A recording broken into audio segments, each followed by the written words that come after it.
Hello students, welcome to my channel. तो आज हम इस वीडियो में क्या पढ़ने वाले हैं। इस वीडियो में आज हम आपको बहुत एक इम्पोर्टेंट समझाने वाले हैं। ये डेटर्स अकाउंट और क्रेडिटर्स अकाउंट, इनका यूज़ क्या है हमारे लिए और क्यों बनाए जाते हैं, ठीक है ना। अभी तो जैसे आपको लगता होगा डेटर्स तो आपको गिवन होते हैं हमेशा हर क्वेश्चन में, क्रेडिटर्स आपको गिवन होते हैं हर क्वेश्चन में, ठीक है। लेकिन जैसे इससे पहले वीडियो में हमने आपको सिंगल एंट्री सिस्टम बताया था, उसमें सबको सारी इंफॉर्मेशन बहुत इनकम्प्लीट दे रखी होती है, ठीक है।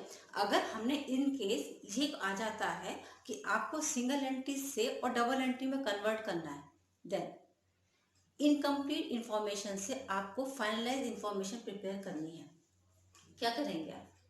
उसके लिए हमको वहाँ पर डेटर्स अकाउंट एक प्रिपेयर करना पड़ता है और बहुत सिंपल तरीके से डेटर्स अकाउंट से हमारा क्या निकल के आएगा, हमारी आएगी सेल्स, क्रेडिट सेल्स, और क्रेडिटर से आ जाएगी हमारा क्रेडिट परचेज निकल के, ठीक है। तो चलते हैं, आज हम आपको इस वीडियो में डेटर्स अकाउंट और क्रेडिटर्स अकाउंट इसके बारे में पढ़ाएंगे। तो चलते हैं अपनी वीडियो की साइड।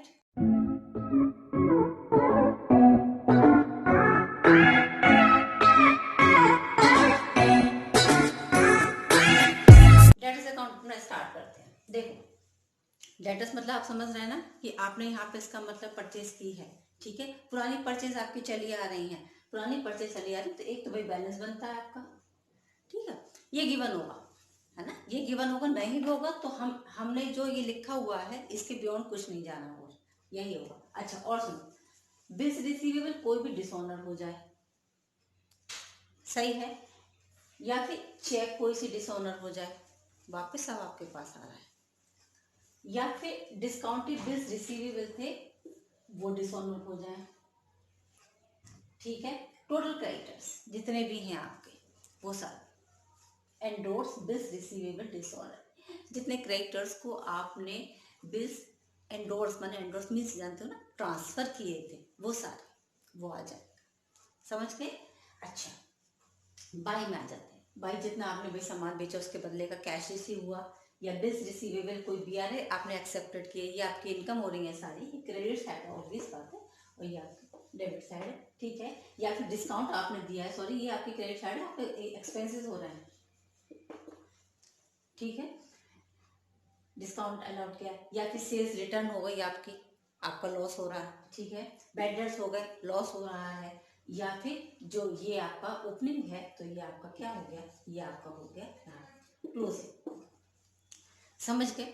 ये बनता है डेटर्स अकाउंट, इसके बियॉन्ड कुछ नहीं होगा। अब सोचो, अब इसका यूज क्या है यहाँ पर। इनमें से कोई भी एक इंफॉर्मेशन हो सकता है क्वेश्चन में नहीं दे रखी हो, अगर सारी इंफॉर्मेशन है तो जो बैलेंसिंग फिगर होगी वो एज ए क्रेडिट सेल निकल के आ जाएगी आपकी, आपको पता चल जाएगा कि क्रेडिट सेल कितनी हुई है।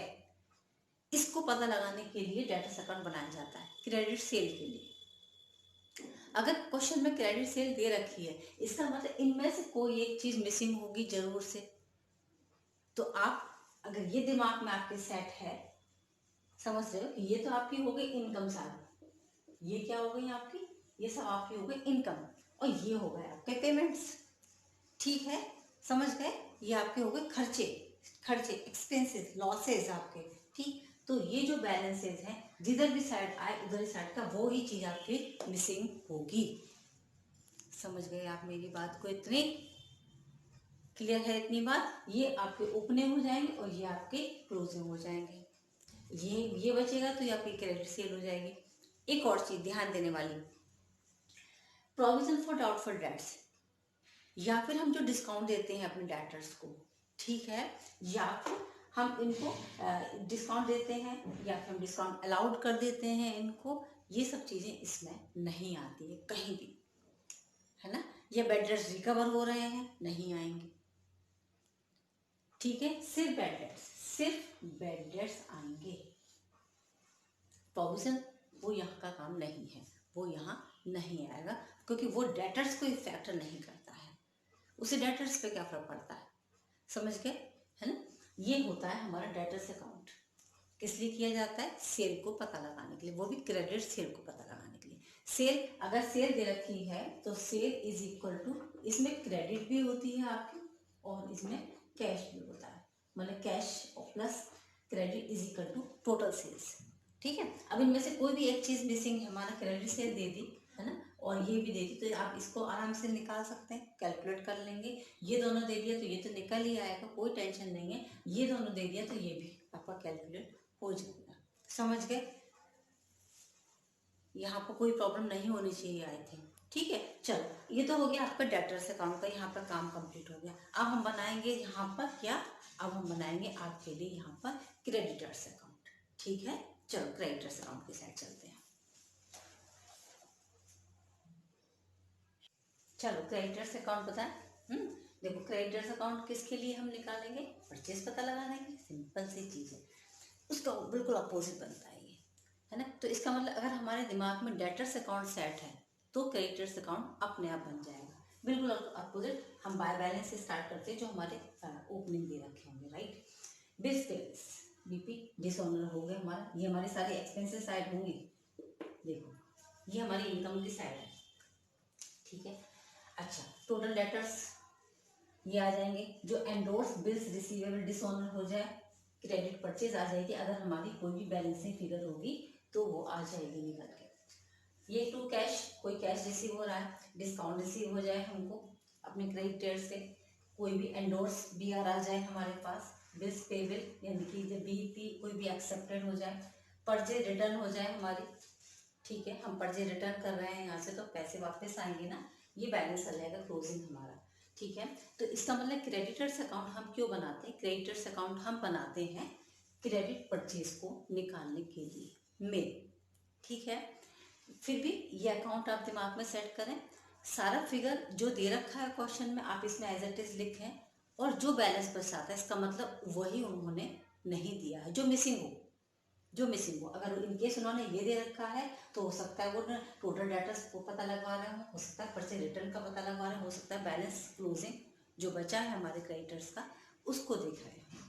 ठीक है, इससे हमारे इनकम्प्लीट रिकॉर्ड को कंप्लीट करने में हमें इजी हो जाता है। समझ रहे मेरी बात को, क्योंकि इनकम्प्लीट सिंगल एंट्री सिस्टम में हर कुछ इनकम्प्लीट है।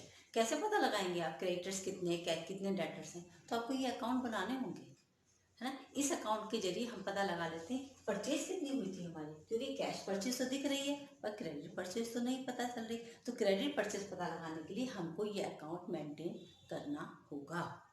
समझ गए? और कुछ भी नहीं है, क्रेडिटर्स के थ्रू जितनी इनकम हमारी परचेज के थ्रू है वो इधर, और जो एक्सपेंसेस हमने परचेज के लिए किए हैं वो इधर। समझ गए? ऐसे जैसे ओपनिंग स्टॉक या क्लोजिंग स्टॉक हमें कैलकुलेशन करना है, अगर सोचो तो हम ट्रेडिंग अकाउंट बनाएंगे ना, उसे कहते हैं मेमोरेंडम ट्रेडिंग अकाउंट। मेमोरेंडम यानी कि पुराना trading account. Memorandum trading account आप प्रिपेयर कर लें, आपका क्लोजिंग या तो आपको ओपनिंग स्टॉक या फिर क्लोजिंग स्टॉक आपका कैलकुलेट हो जाएगा। ट्रेडिंग अकाउंट आपको बहुत अच्छे से बनाना आता है। ठीक है, क्या क्या चीज़ें आती हैं हमारे डेबिट में और क्या क्या चीज़ें आती हैं हमारे क्रेडिट में आपको बहुत अच्छे से पता है। उसे सेट करें और आप जो भी मिसिंग होगा फिगर वो आप उसके अंदर कैलकुलेट कर सकते हैं, बहुत ईजी। समझ गए हैं? ऐसे ही कैश अकाउंट, कैश अकाउंट, और चलो कैश अकाउंट और बना दें, है ना, तो वो और भी अच्छे से क्लियर हो जाएगा। चलो बना दें, चलो भाई चले कैश अकाउंट की साइड पे। कैश अकाउंट हम बना रहे हैं। देखो कितना कैश है हमारे पास, ओपनिंग कैश।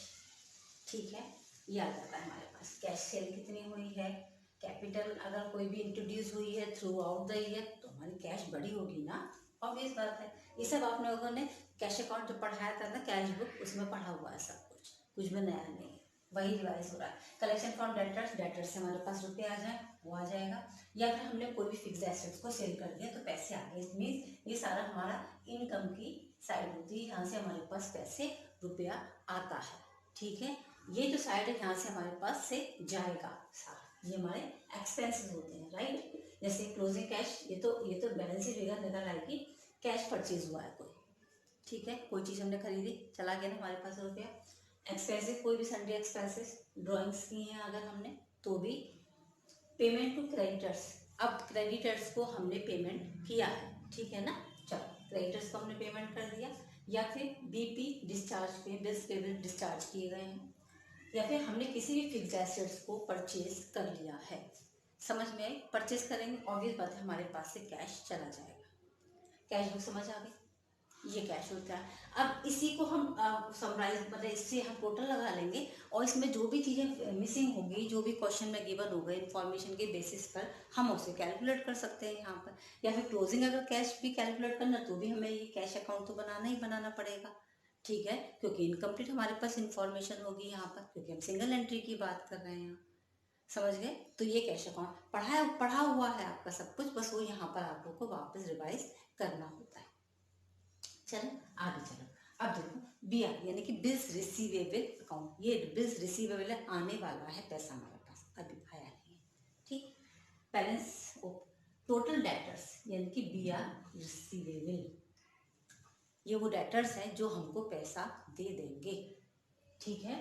अच्छा, ये कुछ भी खर्चे हैं यानी कि ये डायरेक्ट रिलेटेड किससे होता है, डेटर्स अकाउंट से, ठीक है ना। उसमें इसका नाम आता है BR जो इतने कलेक्ट हुए या फिर हमने डिस्काउंटेड हुए या फिर बैंकर्स में डिस्काउंट करवाया है, टोटल डेट्स है BR डिसऑनर हो गया है अगर कोई, या फिर टोटल क्रेडिटर BR एंडोर्स जो एंडोर्स हो गया हो, ये सब आपको क्वेश्चन में गिवन होंगे ये सारी चीजें। इससे आप अपने बिल्स रिसीवेबल को कैलकुलेट कर सकते हैं, ठीक है। जो डेटर्स अकाउंट में आपको शो करने होते हैं उसके लिए आपको इसकी जरूरत पड़ जाती है बिल्स रिसीवेबल की। इसका अपोजिट कर दो तो बिल्स पेबल अकाउंट बन जाएगा, जिसकी किस में जरूरत पड़ेगी, आपको क्रेडिटर्स में जरूरत पड़ेगी। क्रेडिटर्स मतलब परचेज के लिए, तो सब एक दूसरे से रिलेट हो गए इसका मतलब, ठीक है।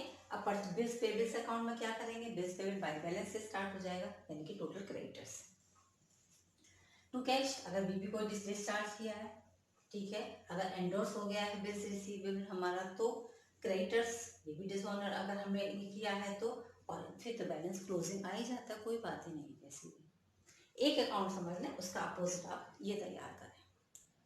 सारे अकाउंट को बहुत ज़्यादा रटने की तो ज़रूरत है ही नहीं, चीज़ों को सिर्फ समझा जाएगा, इनकम हो रही है या हमारे एक्सपेंसेस हो रहे हैं, ठीक है। ऐसे किसी भी एसेट्स को अगर खरीदा जाता है तो आपने डेप्रिसिएशन अकाउंट बनाया है, ठीक है, तो वो डेप्रिसिएशन अकाउंट को अगर दिमाग में रखेंगे तो आपको वो सब चीज़ें समझ में आ जाएंगी। हम कहाँ से स्टार्ट करते थे, हम स्टार्ट करते टू बैंक से करते थे, जब हम कोई भी मशीनरी खरीदते थे तो टू बैंक से सेल कर देते थे, बाय बैंक हो जाएगा, ठीक है। तो अगर एसेट अकाउंट ऐसे बनता है, डेप्रिसिएशन के लिए लगेगा, बाय डेप्रिसिएशन लग जाएगा, प्रॉफिट और लॉस का कैलकुलेट हो जाएगा, समझ रहे हैं। तो उससे हम क्या अपना क्लोजिंग, किसी भी एसेट का क्लोजिंग बैलेंस हम उसका कैलकुलेट कर सकते हैं, तो यहाँ पर वो अकाउंट तैयार हो जाएगा। तो जो कुछ आपने सीखा है वो सारी चीज़ें यहाँ पर एप्लीकेबल हो जाती हैं, नथिंग इज न्यू, और कोई भी डरने की जरूरत नहीं है, अकाउंट समझने की चीज़ है, यहाँ रटा तो जाता ही नहीं है। 11वीं क्लास आपका सिलेबस यहाँ पर फिनिश हो चुका है, बस अब हम नेक्स्ट सीरीज में यहाँ पर रिवीजन आपको देना स्टार्ट कर देंगे। ओके चलिए, इसको रिवाइज करें, उससे रिलेटेड कोई भी क्वेरी प्लीज़ प्लीज़ प्लीज़ मुझे जरूर बताएं। ओके चलिए, टेक केयर, गुड बाय।